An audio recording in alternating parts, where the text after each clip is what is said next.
recently, I thought NFTs could only be minted on the Ethereum blockchain, and they are available for purchase on marketplaces like OpenSea. Vijay told me a couple of days back that there are Solana NFTs as well, and they are built on the Solana blockchain. So, what are the key differentiators between NFTs that are built on the Ethereum blockchain versus NFTs that are built on Solana? Yeah, it's a very you're right. I mean, it's kind of a different concept to understand when NFT as a concept itself is very new to a lot of people. Trying to understand, hey, what are NFTs on Ethereum versus what are NFTs on Solana or any other different blockchains, right? So essentially, when we're talking about NFTs, people confuse it with just the images. So as Vijay was rightly mentioning earlier, right? So the media or the asset itself could be lying anywhere. It could just be part of an AWS storage or a cloud storage. There are storages which are kind of decentralized and called IPFS storage systems, which are kind of a lot more decentralized than a traditional AWS or cloud storage that you would see. However, the media asset we're talking about is not really the NFT. Essentially, it's the ownership or the ability to say that, hey, you know what, this is an NFT owned by a certain person or minted by a certain person.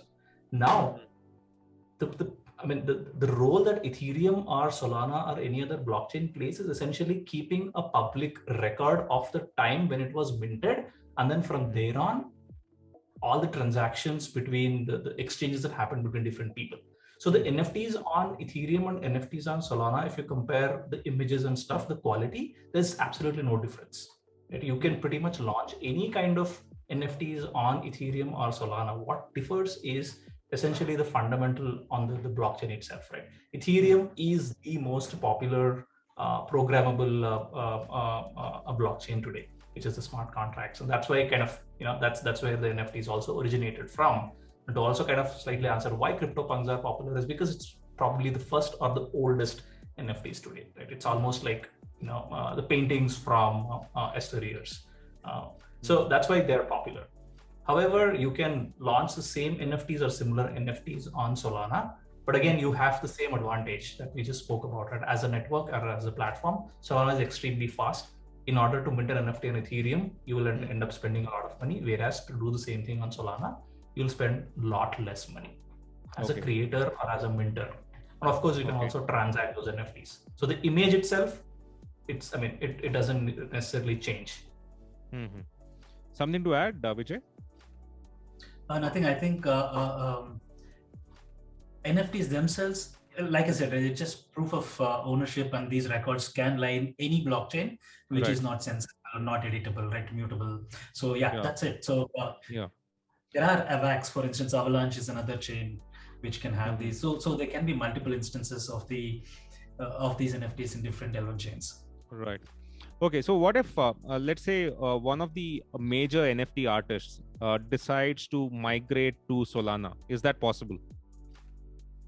Like CryptoPunks, for example, they're not happy with Ethereum blockchain anymore and they decide to migrate to Solana. Is that possible, and how will this impact their revenue?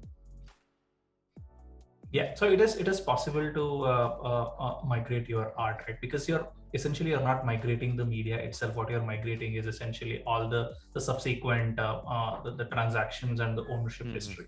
However, what is not possible is that once an entity or an asset is created, and if it is owned by a certain person who is not, say, the owner of a project like CryptoPunk itself, there is no way to destroy it. Okay, got it. Because imagine that you own, so there is an art that was created by a certain artist, and there were 100 copies, and let's say you happen to be the owner of one of those pieces. There is no way a creator can move all the 100 pieces, because now you are the owner, unless you agree that piece will not be moved. It is always hanging in your living room. Okay. No, but here's the thing. Now, if a creator is getting one Ethereum on, let's say, at OpenSea, he's getting, just an example, he's getting one Ethereum. Traditionally, the average sale price for his art is one Ethereum, which is I don't know, $3,000 or $4,000, close to that. But Solana, let's say, so would that be similarly priced in the Solana market space, or will it be cheaper? No, so the price itself is completely determined by the market itself, right? So what is the dynamics? How many people are willing to buy? The price moves up and down, or sometimes it could be flat. Depends on the creator himself, right? So he sets the price. So the question is similar to the marketplace does not change, right? The market dynamics don't change. What changes is transaction costs. Okay. So you're still selling for $1,000, but it's just that the cost of transaction has become cheaper, and it's also faster. Okay, got it. Yeah. Just to an example of how that works. And I mean, imagine that there is an NFT that you are selling for, say, 1 Ethereum.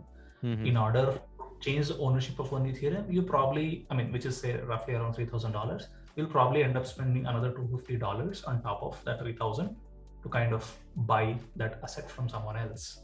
Okay. Whereas on Solana, if the asset is worth $3,000, you'll probably pay $3,000 plus a few cents to buy the same asset. So that $250 is the difference between NFT on Solana versus Ethereum.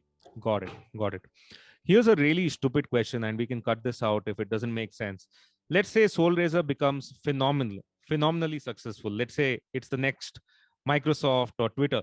Can I convert this episode into an NFT? Is that possible? Let's say this is the first podcast interview given by the founders of Solraiser. Can I do that? Yeah, please do not cut this. Please do. And we hope that it comes to fruition. Yeah, as long as all three of us are owners, I think we are completely okay. Okay, awesome. So any digital, so tomorrow if Bill Gates decides that the first email he ever sent could be listed as an NFT, say in the Solana market space, can that be done? Yes. Yeah, whatever can be done on Ethereum can be done better and faster. Okay. On Solana. Just that the market share right now is not as great. Yeah. Okay. Got it. Growing, but right. Now let's get into. Sorry, Srikanth, you were saying something? No, I think where I was going with this is that I mean, Ethereum is well known and extremely popular, right? So most of the people who kind of want to come into cryptocurrency space, they usually land up in Ethereum first. Right. And then a lot of people, after a while, they realize the problems of Ethereum, and then they move to blockchains like Solana. Developers, builders, or even people who transact, and in terms of NFTs, both the collectors and creators. So Ethereum still continues to be the gateway for bringing in people from the outside. Largely, I'm not saying that there are people who are not directly jumping into Solana, but largely people come into Ethereum and then they quickly realize the problems and then they move to Solana.